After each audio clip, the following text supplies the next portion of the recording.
let's jump into some stories you have about some learning lessons, if you will, that you want to share with folks. Never sell 51% of your company. Let's see. You mean if you remain to stay working in the company? Well, and if you I mean that I'm being a little obtuse, but I think to me there are a couple of really big lessons. I learned really when the company really began to get successful is I recognized that it wasn't about me. I was the point of the spear, and someone has to be the point of the spear. Yeah. But it wasn't about me. And the more I surrounded myself with smart people, the more successful we got. And the more that I recognized my role was to inspire them and to give them the vision and to go out and take the arrows if you needed to take an arrow or two. Yeah. That was the key to success. And so when I think about the new entity I'm building, I am definitely the dumbest guy in that room. Yeah. And when you get all those people together, it's like, holy shite. Yeah. There are some bad-ass folks sitting around that table. I learned a lot about balance. I used to think the more you worked, the better that was.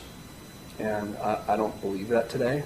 I think everybody's got a different pace. I work really hard for 5 or 6 weeks, and I pretty much work 7 days a week. Yeah. And then I disappear, and I literally disappear. Yeah.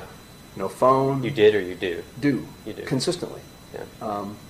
I just came back from the Blue Ridge, Blue Ridge area. What I brought to that was Atlas Shrugged, a journal, and a guitar, and my dogs and my gal, and we sat by the river and read, ate good food, slept a lot. No one had a phone. We were completely off the grid, and that's my pace. It's not that way for everybody. Yeah. I also, to me, we live in an age where it doesn't matter how the work gets done, it just matters that it gets done. So if you can do what you're being asked to do for the week in 2 days, great. Yeah. Go fishing.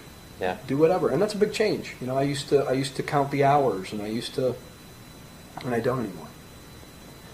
So, I guess share with the stories that you learned some of those things from. So give us some of the nitty gritty in reality, because I want the folks watching to be able to say, okay, this is what I'm going through, so they can kind of equate. Okay, so like on the idea of balance, I would literally work myself into being sick. I would go those same stretches, and I didn't recognize the breaking point, and then I would break down. Yeah. And I would lose my voice for 3 or 4 days, and I would have to get on, I'd have to get on antibiotics because I would literally work so much that I made myself sick. Yeah. and that's no way to live. I mean, it's a great way to sacrifice yourself, for the greater good of your company, but you're really actually not doing yourself or the company any real service by doing that. And I know a lot of people who, oh man, and I say when people ask me, yeah, I'm busy. I'm busy all the time. Yeah. But I also recognize what those gaps are that I need to take. And so people who tell me that that's all they are is busy, to me that's an indicator of somebody that I'm not necessarily sure I want to be involved with. Mm-hmm. Because I get a lot from being away from the problem. And if you've got your nose pressed up against it all the time, I don't think the solutions are always there. Yeah. So I'd say that's one of them. What did that teach you about relationships? I would imagine if you're constantly working, to the extent that you made yourself sick, that your other relationships would also suffer. Well, I mean, I think that the reality is when you're building a company, there is a certain amount of sacrifice. In other words, there's a concept called the four burners. Okay. That you have family, you have your health, you have your company, and you have your friends. And there's variations on this story. But if you want to be quote unquote successful by American standards, you have to turn one of those burners off. Off. Okay. And if you want to be really successful, you have to turn two off. Hmm. That's what it requires to get all the way there. And number one, I'm not sure that I think that's a bit of a lie that we're fed. Mm-hmm. But I also think that to a degree it is fairly true. If you really want to get successful, you really have to kill it. And I know guys that are killing it. Yeah. And for me, it was in that case, it was turning down. It was turning the health burner down a quarter and turning the friend burner down three quarters. So I lost most of my personal relationships during that time, and I've spent a lot of time repairing that. Yeah. On the other side. So, but I guess I just want to clarify for myself. Did you feel like, because you consciously made the decision, absolutely, understanding that you were going to have to turn those burners down, so you wouldn't necessarily have considered that a mistake or a failure, or? No, I don't consider it a mistake or a failure. I think that back to your conversation about what does success mean. Mm-hmm. I think my definition of success is altered, and it's easier when you're on the other side and you've right. I recognize that there's a difference between the situation I sit in now. I don't have to have another traumatic success. Yeah. Right. If I'm a first-time entrepreneur, it's another matter. And plus that, if you're 23, 24, 25 years old, you have more to give. I would argue you may have four burners in the stove because you can work 20 hours and sleep 4. Yeah. There's some younger folks. I don't think I can dream the dreams of a 20-year-old kid anymore. I'm just too old. Yeah. I think about these 65-year-old guys who are. They are. Anyway, but I look at those kids and I can keep up with them, but barely. Yeah. And so I think there's a time and a place for really jumping off a cliff. When you're 23, 24 years old, you have very little to lose. Yeah.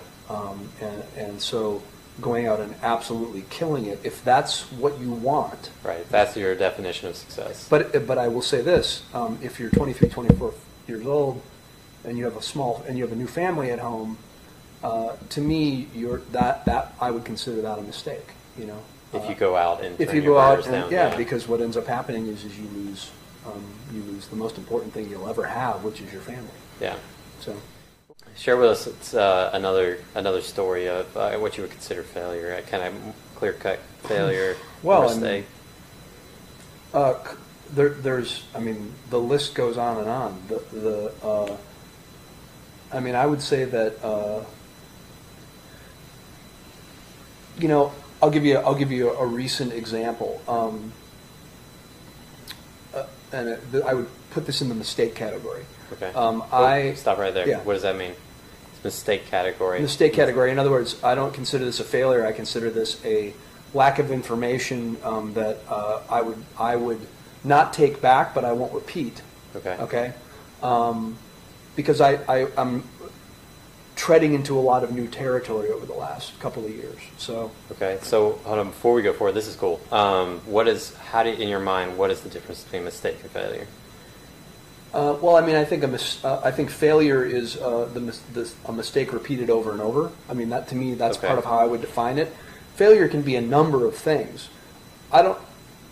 It's a concept that to me I don't totally accept it unless it is utter failure. And what I mean by that is I have learned some very valuable lessons, i.e. don't sell 51% of your company. That is a failure. Okay? But I'm taking that failure and I'm learning from it. And so even when I think about how I structure my current set of deals, I'm going to take that failure and learn from it. So I would categorize the marketplace would probably categorize that as a failure. Uh-huh. I would categorize that as a mistake. If I did it again, now I'm failing. Now I am just outright being. So there is, for you, there is no failure, but there is failing, and failure in the sense of an overarching definition of yourself. Yeah, I mean, I think everything. I think everything informs us on a go forward basis. In other words, probably the only, here's a great example of what would be failure. I like to ride fast cars. Okay. And I am actually certified to run on certain tracks. Okay. It's the only place I can actually get my mind to stop working, because if you're not paying attention there, you're dead. You're dead. But that's what works for me. The only thing I could call failure on a track is if you get killed. Yeah. If you make a wrong move and you get seriously injured, that's you're to use your analogy, right? It's not utter failure. Certainly that's a lesson I need to take and learn. Don't do that. Right. But people outside will look at that and go, "Oh, he crashed into the wall. That's a failure." Yep. I don't see it that way. I see that as a learning lesson. And but if you are continuing to wreck in the same manner, failing. Now I'm failing. Yep. Yeah. So that's an important distinction. Yeah. All right. So now get back to your story that you were sharing with us. I have become more active politically in working with the mayor's office and working with the chamber, and in my role as a board member at the Center for Entrepreneurship. Okay. A lot of how I got involved in the EC was by standing up in a room full of old white guys and saying, "You're all a bunch of old white guys, and you don't fund anything you don't understand, and all you understand is healthcare." Yeah. That happened in 2006, and my big mouth got me, elected to be one of the chairs of the committee that helped put the Center for Entrepreneurship together. So I've by default become a little bit more politically entwined in the city, and I believe, that our city has a tremendous amount of potential, and I agree. I think we have a lot of advantages. I also think we do a really shitty job of talking about it. Yeah. And I think we've got this great sort of bedrock of history, and we have a brand that most cities would kill for, and we've got this great foundation, but now we need to build on it. Yeah. And there is a lot of tension in that conversation, and I learned, I had let's say a reasonably public disagreement with the mayor, and I probably voiced my opinion multiple times in that same meeting, and I didn't recognize, because I'm not used to dealing with public officials in that context, that's sort of like an artist playing on stage and having somebody heckle them. In other words, that's their space. What I should have done is I should have kept my mouth shut and gone to the mayor privately and said, I just don't think I think this is a mistake. Yeah. I didn't do that. So that I learned that lesson. Interesting. And you can't really look that one up in a book. You don't really, and for me, what I feel that my role in all of this is to just raise my hand and go, are you sure? Yeah. Are you sure that this is the way we should do it? And I'm not always right, but I am a bit of a squeaky wheel, and I think we need that. We need the status quo challenged, and I pay a little bit of a price for challenging the status quo. But I also recognize that I would feel much worse if I didn't than how I feel when I recognize, you've put your foot in it on that one. Yeah. But that's okay, and I'm a lot more comfortable with that today than I think I have been historically, because I really do think I'm coming from a very, I think my intentions are correct. I don't just stir the pot for the sake of stirring it. It's just not that interesting. Yeah. But when I see something that when I see it, I just, there's a pink elephant in the room. Let's push it out on the table. Yeah. And then it is what it is, and so. But I really learned a valuable lesson there, and I won't make that mistake again.